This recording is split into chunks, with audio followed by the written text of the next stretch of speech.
conflito no Iêmen está se intensificando e dessa vez o ponto crítico está tanto em terra quanto no mar. Pelo menos 16 soldados do governo iemenita morreram perto de Hodeida, no confronto mais mortal com os Houthis desde a trégua de 2022. Segundo o ministro da Informação do Iêmen, mais de 50 Houthis também morreram. O presidente do Iêmen também está furioso depois que o Irã operou um voo direto para Sanaa, controlada pelos Houthis, para levar altos funcionários Houthis ao funeral de Ali Khamenei. O presidente classifica isso como violação da soberania do Iêmen. Com autoridades dos Houthis alertando sobre possível fechamento do Estreito de Bab el-Mandeb para navios sauditas, isso deixa de ser só outra frente e vira ponto de pressão regional. Para aprofundar o tema, estamos com Thomas Juno, professor da Escola de Pós-Graduação em Assuntos Públicos e Internacionais da Universidade de Ottawa e ex-pesquisador associado no Chatham House. Jonathan Thomas, é ótimo tê-los na E24 News em inglês. Obrigada. Obrigado por me receber. Bem, aqui no Iêmen, estamos vendo alguns dos confrontos mais mortais desde 2022. É provável que vejamos, então, uma resposta militar intensificada das forças do governo iemenita? O que esperar nos próximos dias? Os próximos dias serão tensos, pois há pouco mais de 4 anos a guerra no Iêmen não foi resolvida. Não acabou, mas estava em um nível menor, com linhas de frente estáveis. Ocorriam escaramuças ocasionais entre os dois lados, sempre pequenas e contidas. Como você disse, esse foi o maior episódio de violência em mais de 4 anos, e as tensões seguem altas no país. Então eu acho que o cenário mais provável é que isso ainda permaneça contido. Eu não acho que vamos ver um retorno completo à guerra total no Iêmen, mas as tensões estão altas. E é possível que o cenário de retaliação que temos visto aumentar um pouco agora continue pelo menos por um curto período. Bem, ultimamente temos visto as forças tribais apoiadas pela Arábia Saudita mais unificadas. Existe uma ameaça real delas à dominação dos Houthis em Sanaa ou ainda não?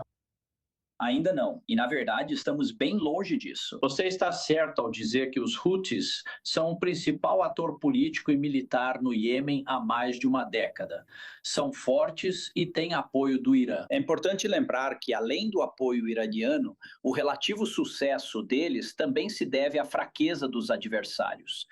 O governo reconhecido internacionalmente, que continua, como você sabe, sendo reconhecido pela comunidade internacional, tem assento na ONU e tudo mais, está fragmentado. É fraco política e militarmente, o que sempre favoreceu os Houthis. A Arábia Saudita tem tentado unificar, consolidar as forças anti-Houthis mais recentemente, nos últimos meses, mas até agora isso está longe de ser suficiente para desafiar seriamente os Houthis. Enquanto isso, ainda vemos o Irã tentando mostrar o quanto pode ser dominante no Iêmen, voltando a operar voos de ida e volta para Sanaa, levando uma delegação Houthi ao funeral de Ali Khamenei em Teherã. Há alguma mensagem nisso? O que pensar sobre esse voo direto de ida e volta? Isso é muito significativo e, de certo modo, considero mais importante que o confronto que temos visto nas últimas horas na costa ao redor de Hodeida. Não houve voos diretos entre o Irã, Teherã e Sanaa, a capital do Iêmen controlado pelos Houthis, por cerca de uma década. O bloqueio saudita conseguiu impedir que isso acontecesse. Considerando a ousadia crescente do Irã após a guerra e seu sucesso em fechar o Estreito de Hormuz no Golfo Pérsico, um cenário que preocupa agora é que o Irã realmente use o pretexto de convidar autoridades Houthis para Teherã para o funeral de Ali Khamenei, para casualmente forçar o retorno dos voos diretos entre Teherã e Sanaa, o que, do ponto de vista da Arábia Saudita, dos Estados Unidos e de Israel, seria motivo de grande preocupação. Porque isso permitiria ao Irã ter uma rota direta para fornecer apoio, comunicações, equipamentos, intercâmbios, compartilhamento de inteligência e assim por diante com os Houthis. O que realmente preocupa aqui é o precedente.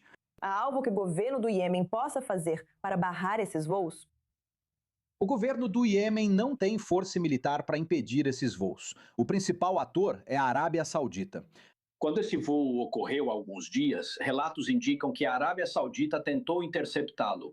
As defesas dos Houthis revidaram contra aeronaves sauditas, o que contribuiu para o aumento da tensão. Na verdade, apenas a Arábia Saudita terá papel decisivo em determinar se isso ocorrerá do ponto de vista defensivo, bem mais que o governo do Iêmen, que não tem meios para isso. Então, daqui para frente, Quando olhamos para o Irã tentando restabelecer e mostrar o quanto ainda tem influência no Iêmen, quão vital é o Iêmen para o Irã, considerando o cessar-fogo que vemos com seu outro proxy no Líbano, o Hezbollah, e considerando a trégua instável entre os Estados Unidos e o Irã neste momento. Será que é aqui que veremos o Irã direcionando mais o seu foco? Com certeza, nos últimos 2 anos e meio, desde outubro de 2023, a doutrina do eixo da resistência mudou bastante. Hezbollah e Hamas não foram derrotados, mas Israel os enfraqueceu. Dentro do eixo da resistência, apenas os Houthis são exceção. Eles são o único membro do eixo da resistência que está mais forte hoje, ou pelo menos não está mais fraco do que há alguns anos. Então, num contexto onde o Irã agora entendeu que, como resultado da guerra, sua principal ferramenta de dissuasão, sua principal ferramenta de influência não é o Hamas ou o Hezbollah, certamente não na medida em que se pensava antes, ao fechamento do Estreito de Hormuz, ataques com mísseis e drones aos estados do Golfo e também os Houthis. Agora, preciso considerar que Irã e Houthis estão avaliando essa possibilidade, ao menos em planos de contingência. No futuro, não sei quando, mas no futuro, Irã e os Houthis ameaçarem juntos fechar tanto o Estreito de Hormuz pelo Irã, quanto o Bab el-Mandab pelos Houthis. E o efeito duplo que isso teria na economia global, como forma de pressionar a Arábia Saudita, os Estados Unidos, Israel ou outros, seria significativo. Então, o panorama geral do que está acontecendo aqui é o que é mais importante e, em certos aspectos, bastante preocupante. Claro, é um panorama importante que o mundo deve observar mais. Thomas Juna, é um prazer tê-lo na I24 News em inglês hoje. Obrigada por compartilhar sua visão.